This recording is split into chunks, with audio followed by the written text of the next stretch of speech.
Assalamualaikum warahmatullahi wabarakatuh. Kami dari kelompok Telur Gulung akan menjelaskan atau mendemonstrasikan hasil dari proyek yang telah kita kembangkan pada pemrograman mobile.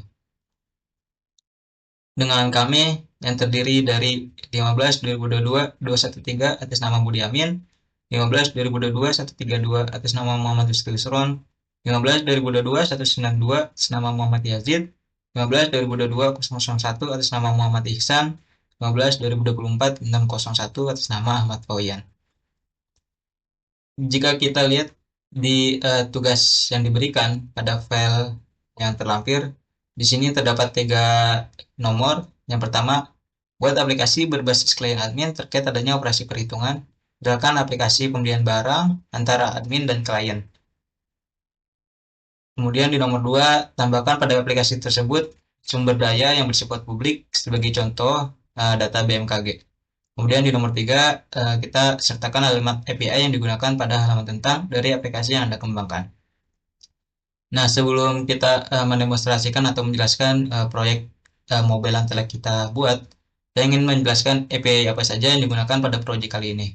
Di sini kita menggunakan dua API. Pertama API publik untuk nomor 2 dan yang kedua adalah API yang telah kita buat sendiri. Untuk API publik, di sini kita menggunakan dari API Muslim versi 2 by My Quran. Di sini terdapat beberapa endpoint yang bisa kita gunakan seperti kalender, Al-Quran, hadis, doa, dan sebagainya. Tapi untuk proyek kita kali ini kita hanya menggunakan endpoint untuk mendapatkan jadwal sholat berdasarkan lokasi yang telah ditentukan. Seperti misalnya kalau kita buka di Postman ini.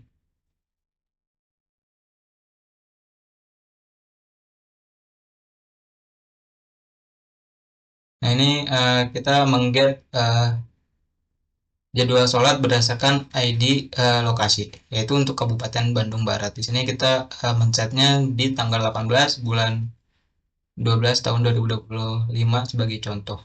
Sedangkan untuk endpoint yang kita buat sendiri, kita menggunakan PHP dengan framework uh, Laravel.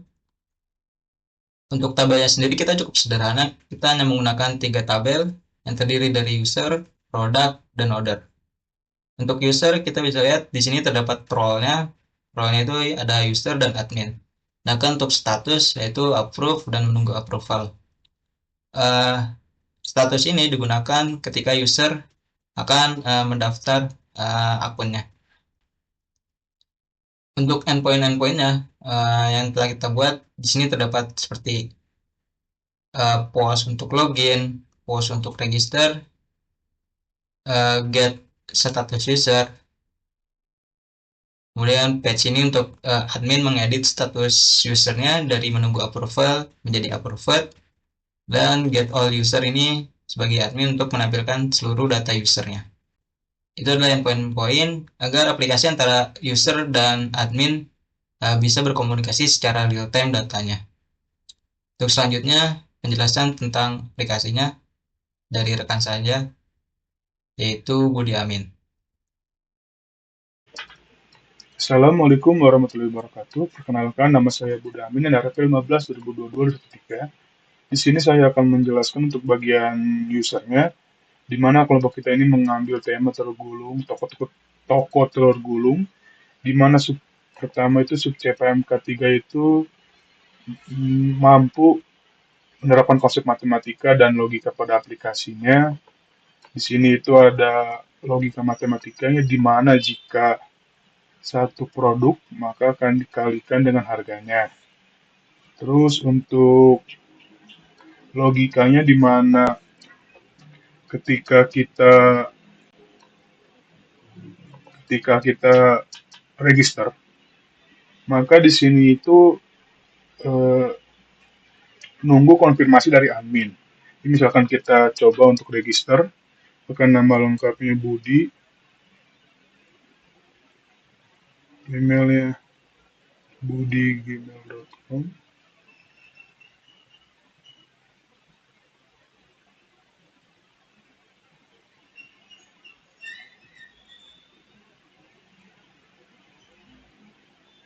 Kita daftar. Maka di sini tuh logikanya menunggu persetujuan dari admin dulu. Ketika udah disetujui oleh admin, maka bisa login ke halaman pembelian. Mungkin lanjut ke halaman pembelian. Di sini karena saya sudah memiliki akun dan sudah di-approve,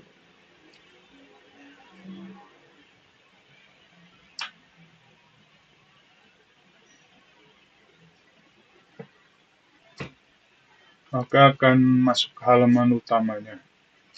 Di mana di sini itu ada hulung atau bihun telur, terus soslung itu sosis premium telur gulung. Maka ketika kita akan memesannya, kita jumlahnya mau berapa, misalkan kita 3, maka totalnya otomatis akan menjadi 9. Terus pilih rasanya, misalkan balado, barbecue sama pedas. Kita pesan sekarang. Nah, pesanan berhasil dibuat dan ntar kita itu menunggu untuk di-approve oleh admin kembali. Selanjutnya untuk sub CPMK 4, di mana mampu mengambil API public. Di sini itu kita mengambil API untuk jadwal sholat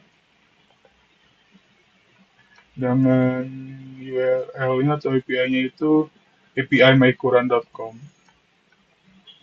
Dan di sini itu bisa mengambil datanya berdasarkan nama kotanya. Kita contohkan saja langsung. Kita akan cari kota Cimahi.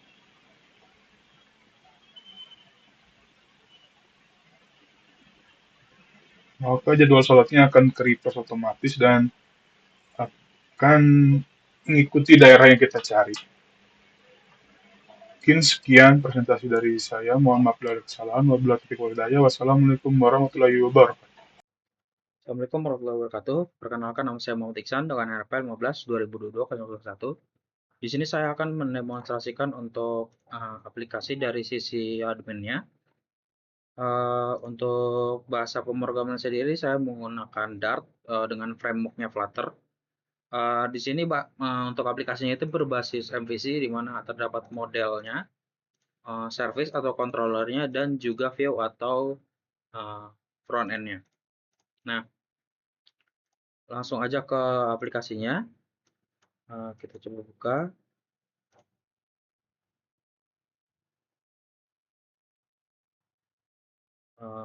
Di sini ada splash screen terlebih dahulu selama kurang lebih 5 detik.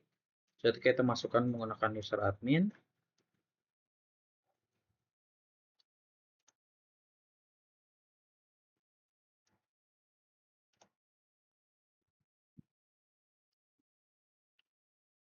Nah, halamannya sendiri itu terdiri dari 5 halaman, yaitu halaman home yang yang diisi oleh tampilan dari API public yang digunakan sebagai syarat dari tugasnya. Selanjutnya ada halaman user approval. Nah, di halaman ini kita akan approve user yang registrasi melalui halaman user mobile-nya. Nah, di sini akan dicoba untuk menambahkan registrasi atau user baru oleh teman saya.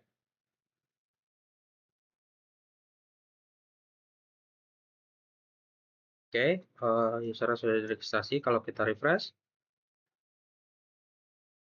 user tersebut akan masuk user barunya dan kita bisa approve untuk user barunya. Nah, sini masuk approve-nya. Dan dia dihapus dari list atau widget untuk user approval-nya. Dan kita coba reject salah satu dari sini.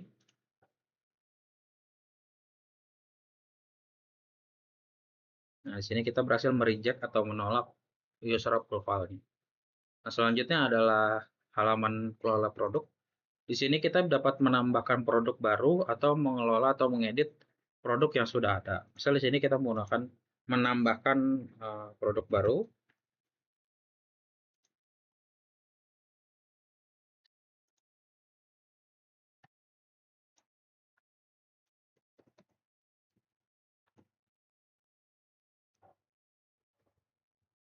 Kita simpan produk. Ya, dia akan berhasil menambahkan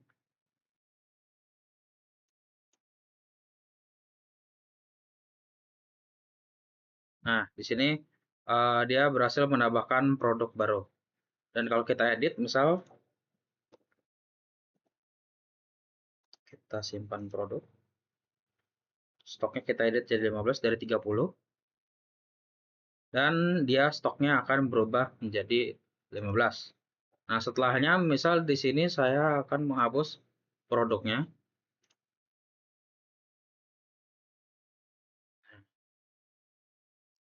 Nah, produk akan terhapus.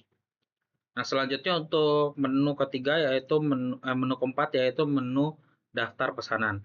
Di menu ini admin dapat mengubah status pesanan yang didapat dari hasil create dari app order usernya. Di sini contoh saya akan membuat pesanan baru menggunakan Postman. Untuk ID produknya 1, total barangnya 5, dan untuk perasaannya kita menggunakan asin dan menggunakan asin. Nah, di sini coba saya send.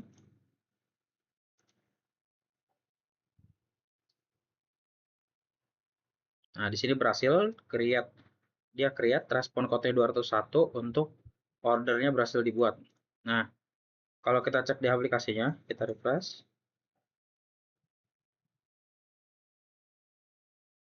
Ya, di sini ada order baru masuk yang menunggu antrian. Nah, untuk statusnya sendiri itu ada 4, yaitu menunggu antrian, diproses, selesai, dan juga ditolak. Nah, untuk menunggu antrian ini dibagi dua, ada yang statusnya berwarna abu-abu dan juga berwarna oranye. Untuk yang berwarna abu-abu itu statusnya di mana dia menunggu masih pending atau menunggu antrian yang didahulukan. Nah, kalau misalkan oranye, kita set ke menunggu antrian lagi, dia akan berwarna oranye, berarti dia masuk ke dalam status diprioritaskan. Nah, selanjutnya misal di sini mencoba untuk diproses.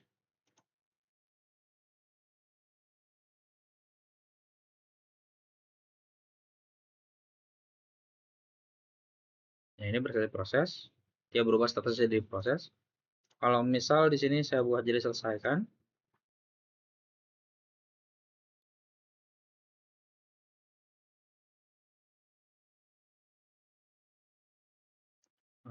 Sekarang terakhir dicoba untuk dibatalkan.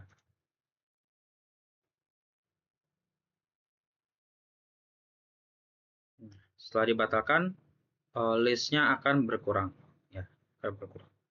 Nah, yang terakhir, halaman terakhir yaitu halaman informasi terkait API atau endpoint yang digunakan di aplikasi ini. Untuk API atau backend-nya sendiri itu menggunakan Laravel yang dideploy ke Railway. Di sini untuk URL-nya itu http backend system production app railway app /API. Untuk database sendiri itu menggunakan MySQL. Terus ada API kedua. API kedua ini adalah API publiknya, yaitu API jadwal sholatnya. Nah, di sini ada endpoint-endpointnya. Untuk endpoint yang pertama yaitu endpoint of service. Untuk autentikasi ada 2 endpoint yaitu register dan login. Untuk dua-duanya hanya bisa metode post ya. Ada register untuk user baru dan juga login untuk mendapatkan token. Nah, token ini dapat digunakan untuk place order baru. Selanjutnya adalah product service. Nah, di product service ini ada 4 endpoint. Di mana untuk /products itu bisa menggunakan 2 endpoint, get dan juga post. Untuk get-nya itu mengambil semua data produk, untuk post-nya itu menambahkan produknya. Nah, untuk post yang satu lagi itu menggunakan ID, dia biasanya untuk update. Di sini untuk update, dia bisa menggunakan metode patch ataupun put. Nah, untuk yang terakhir adalah delete produk berdasarkan ID-nya. Nah, terus yang ketiga ada order service. Di sini yang digunakan di aplikasi admin ini ada 3 endpoint-nya, yaitu get order by ID, dan juga put order atau update order berdasarkan ID-nya. Selanjutnya ada approval service. Di sini menggunakan 3 endpoint, yaitu get dan 2 patch. Untuk get-nya sendiri dia akan mengambil data atau fetching data menggunakan header status yaitu menunggu approval. Dan untuk patch-nya ini dia dapat mengubah status berdasarkan ID-nya menjadi approved ataupun reject. Nah, yang terakhir adalah jadwal sholat service, yaitu untuk menangani fetching data dari API publiknya. Dengan metode yang digunakan yaitu get, dengan endpoint-nya yaitu jadwal, ID lokasinya, dan juga waktunya. Mungkin itu saja dari saya, kurang lebihnya mohon maaf. Terima kasih. Assalamualaikum warahmatullahi wabarakatuh. Baik, mungkin cukup sekian presentasi dari kelompok kita. Kurang lebihnya mohon maaf. Wassalamualaikum warahmatullahi wabarakatuh.